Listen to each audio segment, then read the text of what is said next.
मोहम्मद गौरी। जैसा हम जानते हैं कि दिल्ली में उस समय अनंगपाल राज्य कर रहे थे। उनके समय में भी दिल्ली अपनी उन्नत स्थिति का पूरा परिचय दे रही थी। हालांकि इस समय जहां दिल्ली बसी है उस समय वही स्थान दिल्ली नगरी का नहीं था। फिर भी दिल्ली अपनी सज धज तथा शान शौकत में उस समय निराली ही थी। अपनी टाट साहब ने अपने राजस्थान के दूसरे भाग में लिखा है कि राजा परीक्षित से लेकर इस वंश के अंतिम राजा राजपाल तक 36 राजाओं ने इंद्रप्रस्थ में शासन किया, जिनका जिक्र राज तरंगिनी और राजावली नामक ग्रंथों में मिलता है। जिस समय राजपाल ने कुमाऊं पर आक्रमण किया उस समय कुमाऊं के राजा सुखवंत ने उन्हें मार डाला। उसके बाद 14 वर्ष तक सुखवंत ने इंद्रप्रस्थ में शासन किया। इस सुखवंत के हाथ से महाराज विक्रमादित्य ने इंद्रप्रस्थ का उद्धार किया, परंतु इसकी उन्नति की ओर कोई विशेष ध्यान न देकर उन्होंने अपनी राजधानी उज्जैन में स्थापित की। तब से 10 शताब्दी तक इंद्रप्रस्थ का राज्य सिंहासन विहीन रहा और धीरे धीरे इंद्रप्रस्थ शमशान में बदलने लगी। ऐसे समय अनंगपाल का ध्यान फिर इंद्रप्रस्थ की ओर गया। उन्होंने इंद्रप्रस्थ अपने अधिकार में लेकर उसका नाम दिल्ली रखा। इतिहासकारों ने युधिष्ठिर के समय की दिल्ली को वर्तमान नगरी से 2 मील दक्षिण में बसी हुई बताया है। इसके बाद जैसे जैसे यह नगर दूसरे शासकों के हाथों में पहुंचता गया वैसे वैसे इसका परिवर्तन होता गया और यदि शुरू से लेकर आजकल यहाँ दिल्ली बसी हुई है। इस स्थान को जोड़ा जाए तो लगभग 45 मील के घेरे में यह दिल्ली नगरी होती है। जब सन 733 में तोमर वंश के अनंगपाल ने दिल्ली में अपना राज्य जमाया तो उन्होंने भी अपना नगर अलग ही बसाया। पृथ्वीराज रासों में इनके संबंध में एक विचित्र कहानी लिखी हुई है।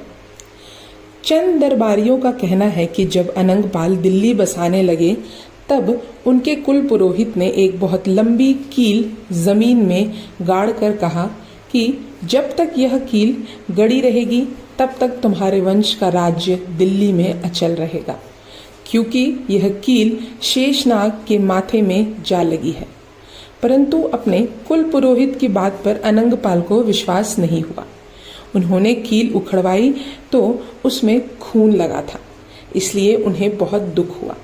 उन्होंने अपने कुल पुरोहित को बुलवाकर फिर वह कील गड़वानी चाहिए, परंतु उन्होंने कील न गाड़ कर कहा कि मैंने तुम्हारा राज्य अचल करना चाहा था, परंतु ईश्वर की इच्छा नहीं है।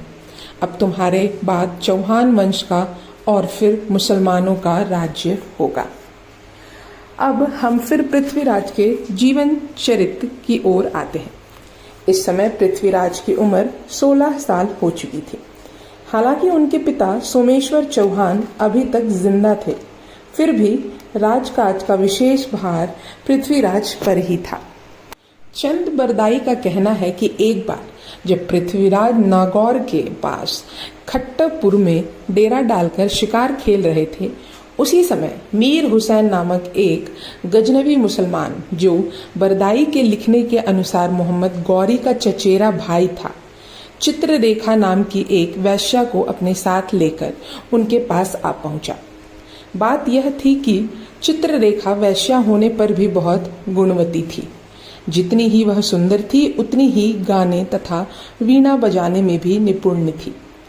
शहाबुद्दीन मोहम्मद गौरी उसे बहुत चाहता था, परंतु गुण का प्रेमी धन को तो तुच्छ नजर से देखता है। शहाबुद्दीन राजा रहने पर भी गुणी नहीं था, परंतु मीर हुसैन गुणी तथा सुंदर था। इसी कारण इन दोनों में खूब पटती भी थी। जब शहाबुद्दीन को मीर हुसैन तथा चित्ररेखा के गुप्त प्रेम का पता चला तब उसने मीर हुसैन को बहुत डराया धमकाया। यही कारण था कि मीर हुसैन गजनी से भाग निकला और सीधा पृथ्वीराज के पास आ पहुंचा। पृथ्वीराज ने एक विदेशी को शरण में आया देख अपने सामंतों से इस बारे में सलाह ली और सबकी सलाह से यही तय हुआ कि क्षत्रिय धर्म के अनुसार उसे आश्रय दिया जाए।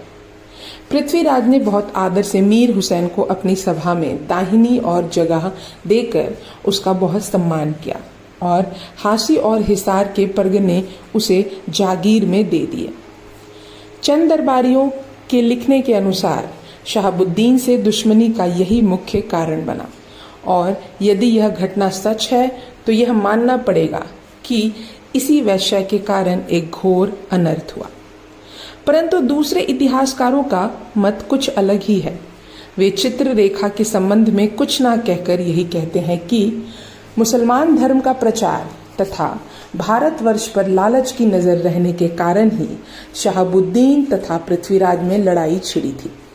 मीर हुसैन जब गजनी से निकला तब उसके साथ कई गुप्त वेशधारी मुसलमान भी इस बात का पता लगाने के लिए मीर हुसैन के पीछे पीछे चल दिए कि भारत में जाकर यह क्या करता है और भारतवासी उसके साथ कैसा व्यवहार करते हैं।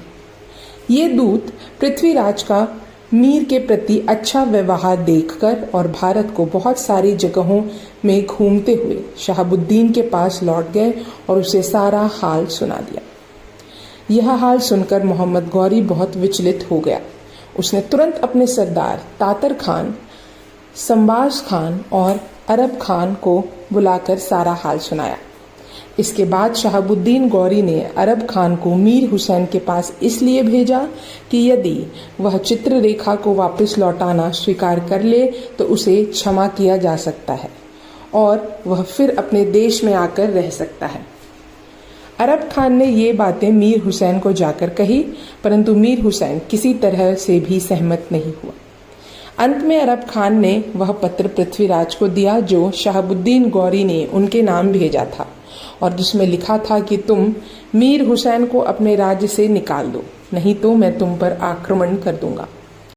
पत्र पढ़कर पृथ्वीराज के साथ साथ उनके अन्य सभासद भी क्रोधित हो गए और सबने एक स्वर से कहा, शरण में आए हुए को त्यागना क्षत्रिय धर्म के खिलाफ है।